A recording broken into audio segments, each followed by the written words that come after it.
the fundamental thing is really all about money management. How do we manage our money? And unfortunately, we don't learn this at school.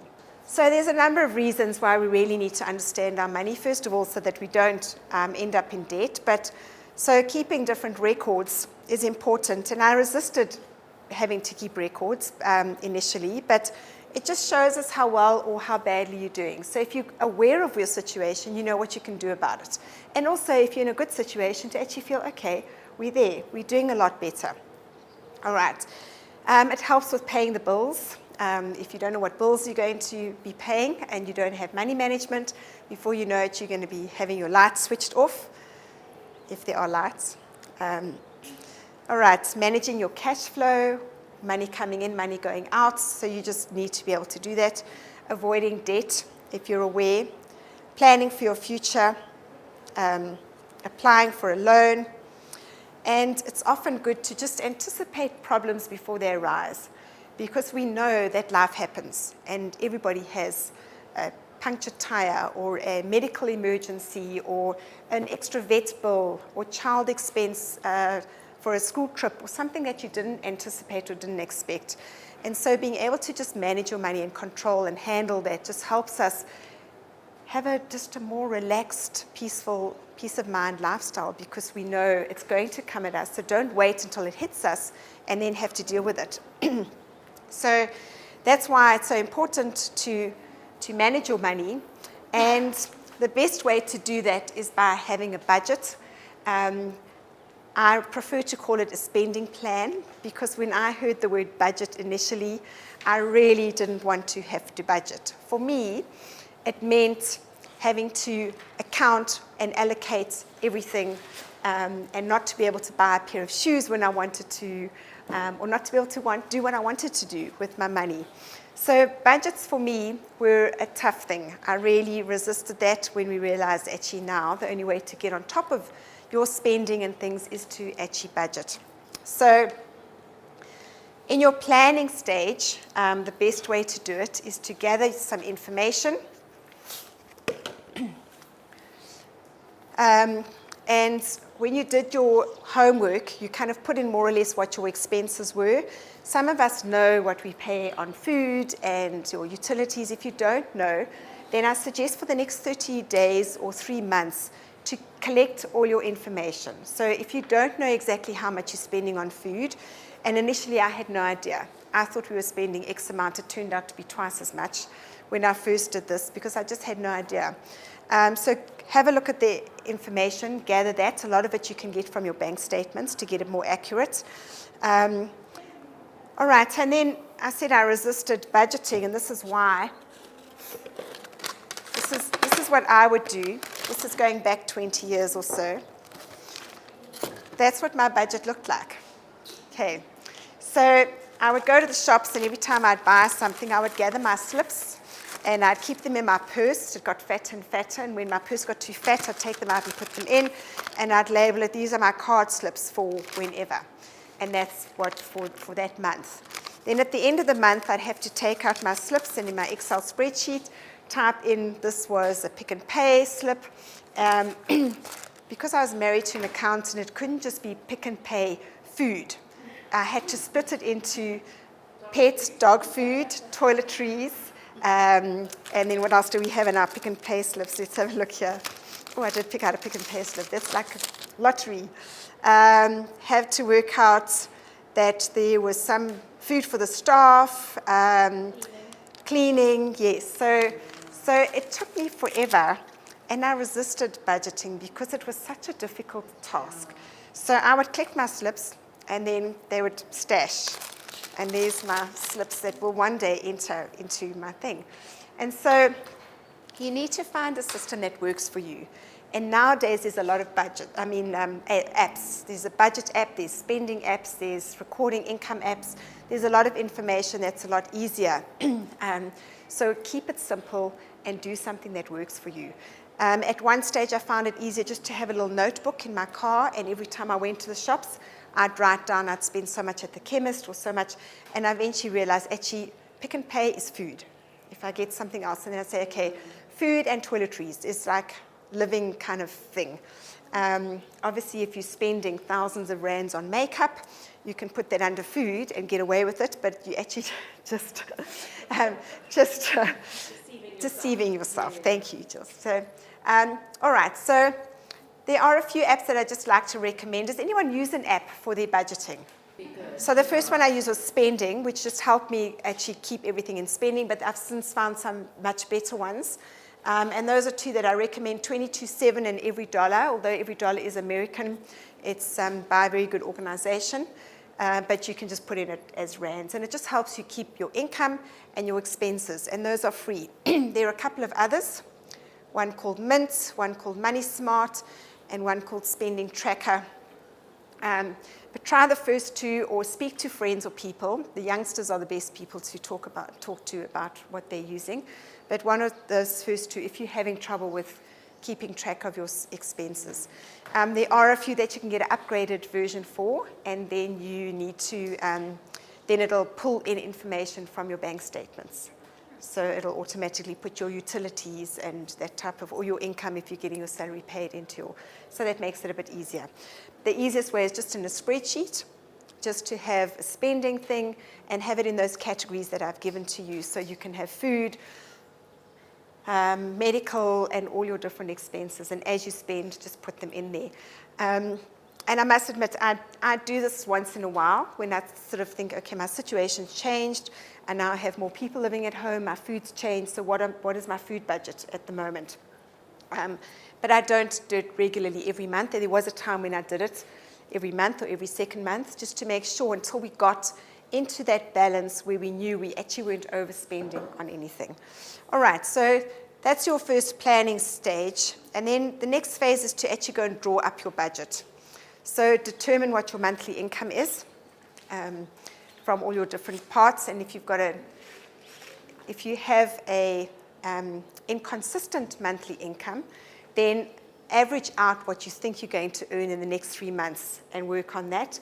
Or if you can project 12 months ahead of time and know what you expect annually to get if you have an inconsistent income.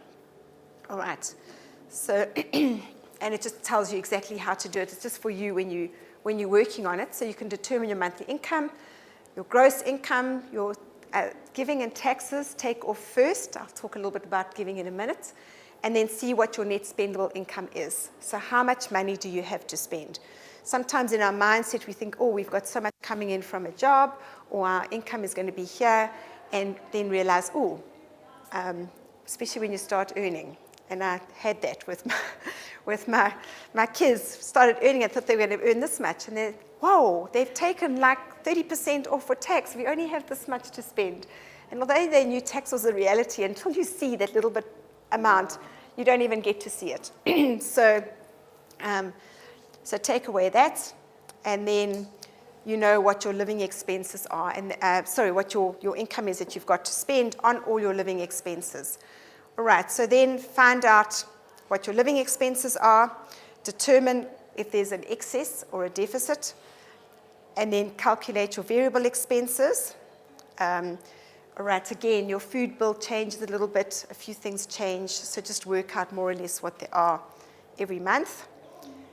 All right, and then build in monthly Christmas is coming. That's a variable expense. So at the end of the year, you're going to have Christmas, you're going to have holidays. Some people have an expensive time of the year when there's more birthdays in that month. So build those variable expenses into your budget so that you're not going to get hit at the wrong time. Okay, so once you've got those figures, and hopefully you've got an idea now of what your monthly expenses are, then you need to go to the drawing board and say, okay, let's look at our budget. How do we adjust this? What do we do to actually make it work? All right, so adjusting your budget, I'm going to give you a percentage guide because it's very easy to get skewed and spend too much on one side or another. And there's a guideline to say how much I should be spending. And ideally, if we start off our lives like this, then we don't overspend on something like a vehicle or buy a house that we can't afford or something like that. So once you know more or less, you can identify if there are any problem areas, and then that's where you need to focus your attention to try and fix it. So once you know your figures, you've got your information either in your app or your spreadsheet or on the pieces of paper, you need to analyze them and say, okay, what is my estimated actual expenses? Have a look at your overspent areas, because sometimes there might be an expensive month where you have had to repaint the house, or you've had extra car expense or something. So just have a look at those.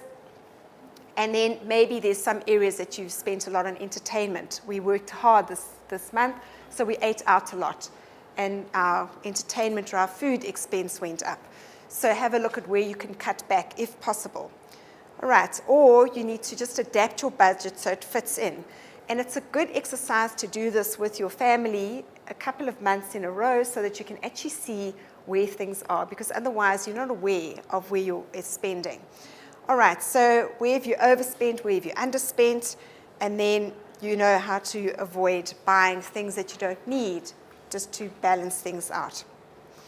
And then consider those things. You know, if we're going to cut back on our eating out, how's that going to change our lifestyle? Is that something that we're prepared to sacrifice? Is there something we can do in alternate to that? So maybe you do eat out every week, and it's your thing, but you've got to a stage where you can't afford to eat out every month. So it's maybe your date night, or maybe your treat myself night, but instead of having that 500 Rand or $50 bill for eating out, then do something that you're still doing, the lifestyle change or the joy that it brings you, but not in such an expensive way. So you just need to have a look at and consider how you can change things. Okay, so obviously if your expenses are more than in your income, now's the time to start acting and doing something, because what happens is people pretend that it's not there. They spend more this month, and then they take it out on their credit card and spend more next month, and before you know it, your credit card debt is huge. So once you realize that you're in a situation that needs to change, act on it. Do something about it. And hard as it might seem, you can take some radical change. You might need to, if you find out you're spending too much on your car, you might need to sell your car and downsize for a while. Sometimes if you're really, really struggling and you can't make ends meet after you've kept your expenses, you've had a look at it, you might need to make some big changes. Maybe your house is like really the biggest expense and you can't afford to stay in your area or your huge house any longer. So even if you mean selling your house, and it's hard, people won't do that generally, but often it's a short-term loss for a long-term gain. And it might just be for a few years to get you out of that situation until you can get yourself back into a positive cash flow. All right, so with the spending plan, it's helpful just to know how much percentage we should be spending in different allocations. And the first allocation should go to giving. We're going to talk a little bit more about giving, but before you take any money off for your expenses, your utilities, your housing, etc., allocate 10% away to giving. And if it's difficult at this time to be doing that, then cut down and at least give a little bit of giving, because something happens when you start giving money. It changes your mindset. It just empowers you, makes you feel better, and that's where you get your real joy from. So your first 10% of your net spendable income should be at giving. The next 10% should be allocated to saving. So you should be saving or aiming to save at least 10% of your income. And if you can't do that, we understand now it's difficult times, but put 10% away into a savings account before you start spending any of your other money. The next allocation is investing, so to try and aim at putting 10% away to an investment. We will talk a little bit later about saving and investing, but your investing is your long-term savings for retirement, for leaving your legacy, or for long-term goals. But also the same thing. Aim to spend or put at least 10 or 15%. The more you invest and put aside now, paying yourself first, the better you're going to be off in the long run. Then 5% to your fun category. You need to have some entertainment and fun and happiness in your life, so allocate that. And once you've allocated that, you know that it's budgeted for. And you can go and have some fun. You can go and have some entertainment. You can go whitewater rafting or go on your holiday, go and get your nails done, go out on your date, do a painting course, or something because it's been allocated. You can do that without guilt. And we need to have some fun in our lives and allocate that. And I would recommend that you have that built into your budget and use it every month. If you know that you're wanting to do something that's going to cost a little bit more down the line, then save up for that and maybe keep a couple of months aside. But make sure that you include some lifestyle and some fun in your life every month. And then 10% allocated to personal growth. Once you start putting into yourself and have personal growth and allocate money for that, then it's growing yourself. It grows your mindset. It empowers you. It makes you a better person, and you are able to then generate more income from that as well. So 45% of your income goes into those categories before we even start looking at the essentials. So 55%, or the remaining amount of your net spendable income, is allocated or should be allocated to your essentials and things that you need for living. And then we're going to look at now breaking down those essentials into different amounts, so you know how much you should be spending more or less on different categories. Because everybody's going to be different. Remember that you all have different needs at different times, and your food bill now, if you don't have children, is going to be very different to when you have 4 kids living at home. So there is a bit of flexibility and variety in that, and your own situation might be different. So just keep that in mind. All right, so just that 55% of your essentials, there's a guideline just to give you some idea, because some of us tend to overweight some areas of spending without realizing it. And then it puts more pressure on other areas. That's ideally what you're wanting to work towards, but what we're looking at now is what you're actually spending. All right, so you know that you're spending X amount on food, and you know that you're getting X amount income. You're probably not giving 10, saving 10, investing 10, spending 5 on your personal growth and whatever. So it's one step at a time. It's not going to happen overnight. And if your numbers are lopsided, don't start having an apoplexy and freaking out about it, because that's why we're here, to actually see where can we balance that out. And as I mentioned, everyone's going to have different information, because depending on your needs. But if you have just bought a brand new car and you can't afford the 10,000 monthly payments and the 3,500 Rand insurance or whatever you're going to be spending, then that's an easy choice to say, okay, I actually can't afford this now, so let's see what we can do. But if you've decided to cut back on all your other expenses and live with your friends so that you can drive your fancy car and you can't afford to pay your friend, then hopefully it's a very good friend. But with your mother.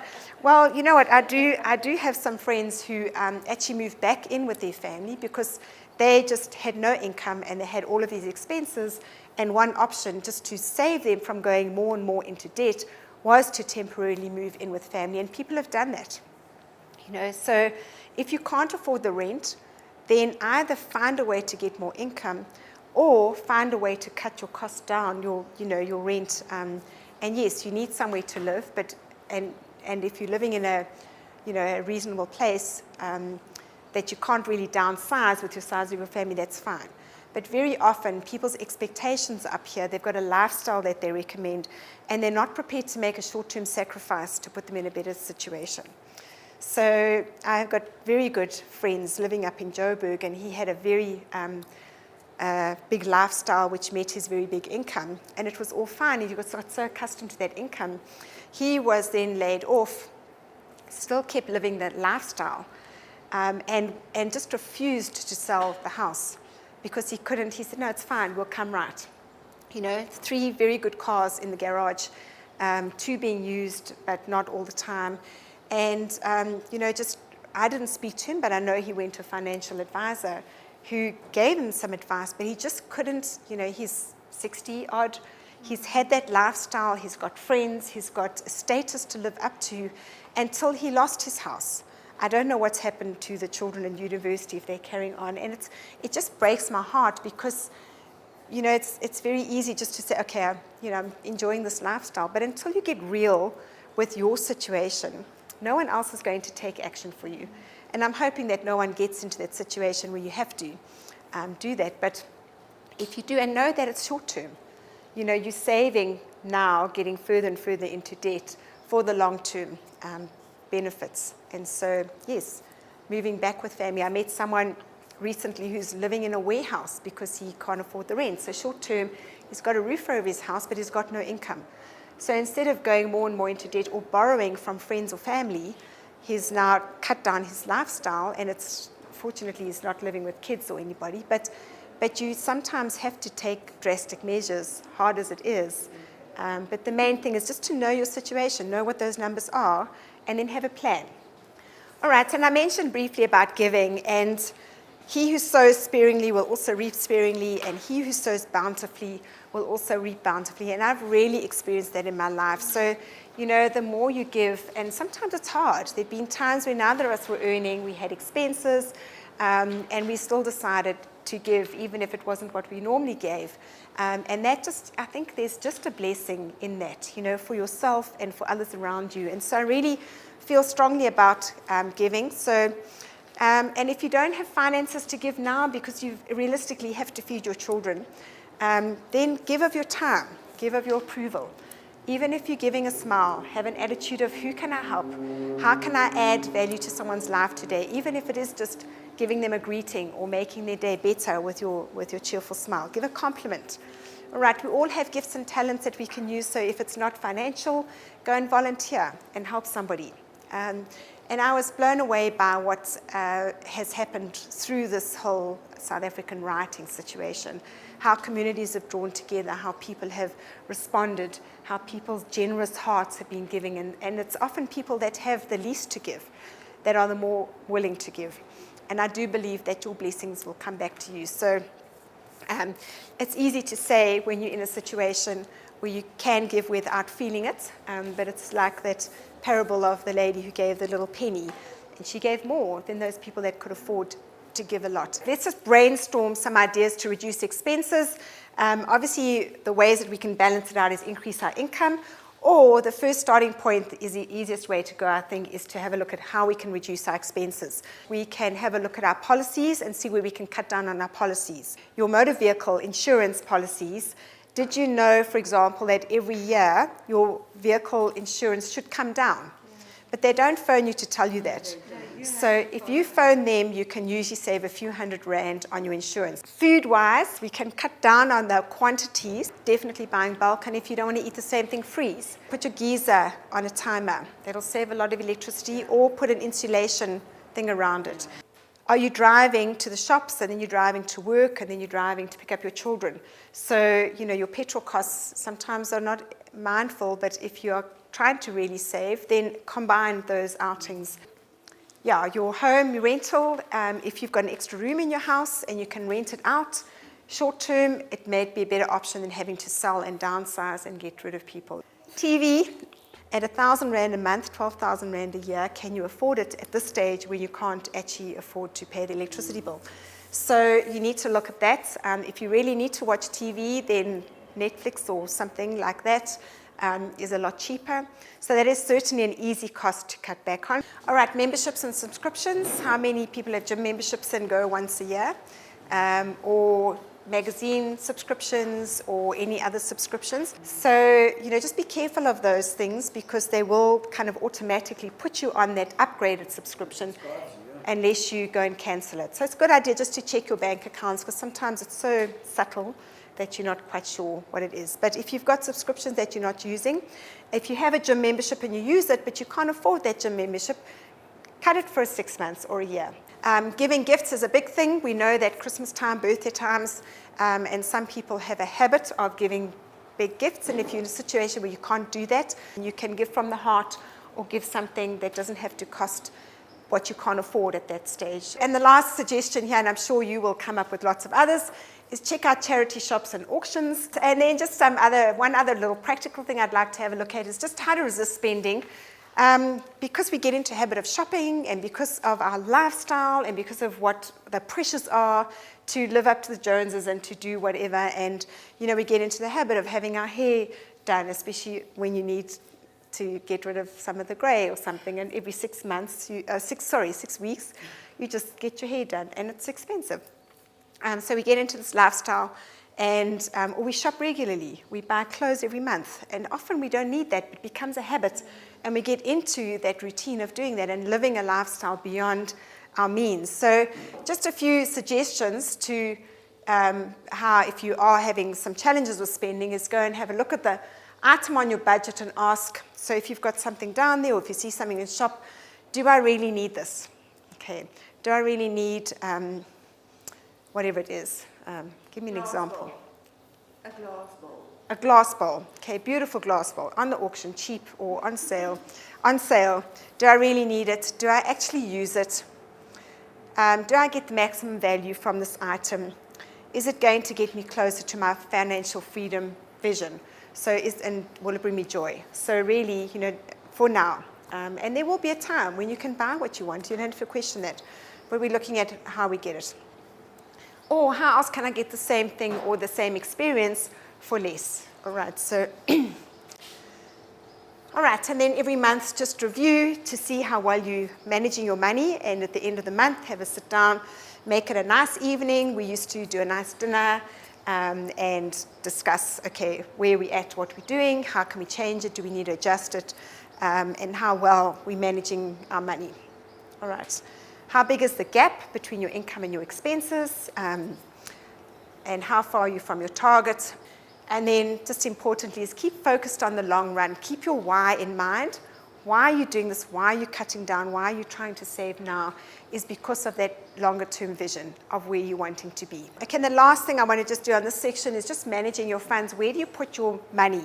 Because it's all very well having savings and things, and I found it very difficult initially to say, okay, I'm saving, I'm investing, I'm whatever, and I was not organized enough to keep it in one account and know that every month I've got this much savings, so the next month, and that savings amount's got to grow there. So where do you put it? And some people like to have multiple bank accounts. I've learned it's better to simplify, and that works for me. But you need at least 2 bank accounts. And the one is for your savings so that you don't touch it and you don't get tempted to spend it. And you know that in your general savings account, you're getting no interest. So put it into a money market account or somewhere that's accessible within short term because you might need it. A 32-day call account, don't write too much because I've got a better suggestion coming up. So you need, obviously, your current transactional account where you've got your salary coming in and your months, and it fills up and then it goes down. So that's money that's usable every month. And then for your savings or your investment account, you need to keep separate. Investing is for long term. So saving, we need to put somewhere because we need access to money for emergencies, for saving goals and things that we need to be able to put in and out when we need it. But for investing, that is for long term. And what we need to set up eventually is an auto payment into an investment. So as in that little pie chart showed you, you need to automatically put money into your investment before you start buying your food and paying for your utilities. And then it goes off automatically, and eventually you don't even notice that it's happening. Investing on the stock market now has never been so easy, and I think never been so important. And the youngsters are learning it because in our days we couldn't do our own investments. It wasn't possible. You had to go through somebody. But now you can be your own portfolio. You can open an account.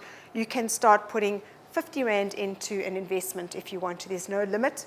You can buy stocks and shares and buy into companies, or you can buy into what we call electronically traded funds or tracker funds, which is like a group of funds, reduces your risk.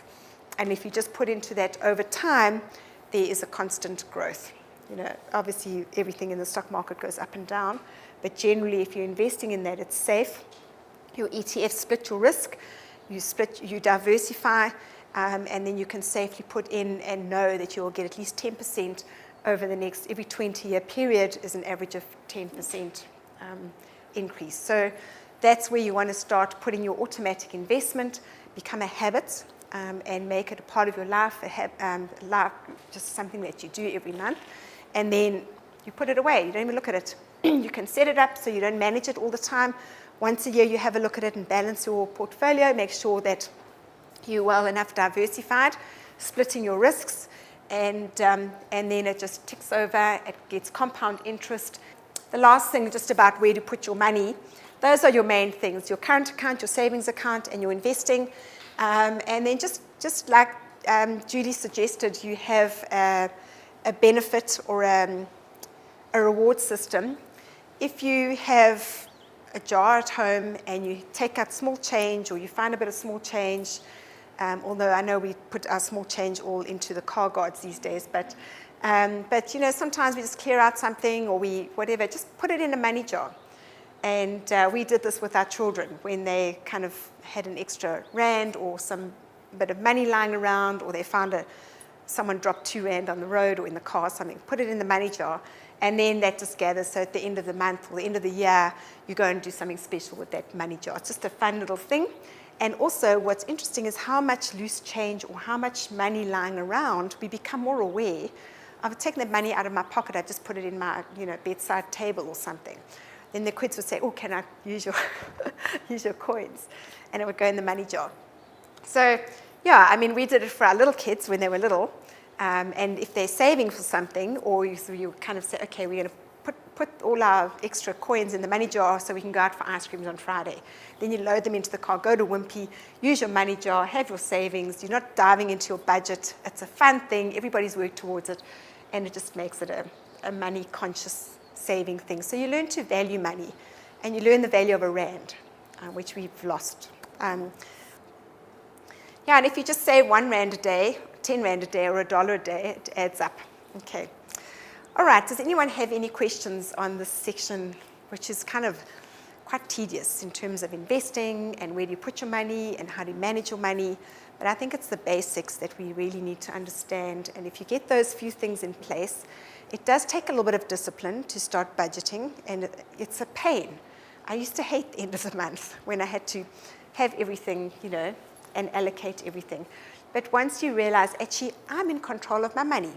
I'm now telling my money to go there and go there and go there, and then I don't feel guilty anymore when I go out and, we go to a restaurant because it's in the budget, and we've done that. And then you start having a peace of mind because you now know you've got some savings and you're putting away for long-term investing. And so you start feeling a little bit more confident and at peace about this scary thing. And it should alleviate some of that fear of money. Because unless we take control of it, it's going to take control of us. And I think the first thing is just realizing that and deciding, okay, it's not going to happen unless I take some action. So for me, starting to budget was very uncomfortable action. I was quite happy putting my box of slips in the cupboard where I didn't have to see it. But I've kept that box now as a reminder that, So for some people, they're organized, they like to know things in order, and they're already on top of a lot of things. But I hope everyone's learned something from this section, either how to save a little bit more. The other option is increasing our income a little bit more.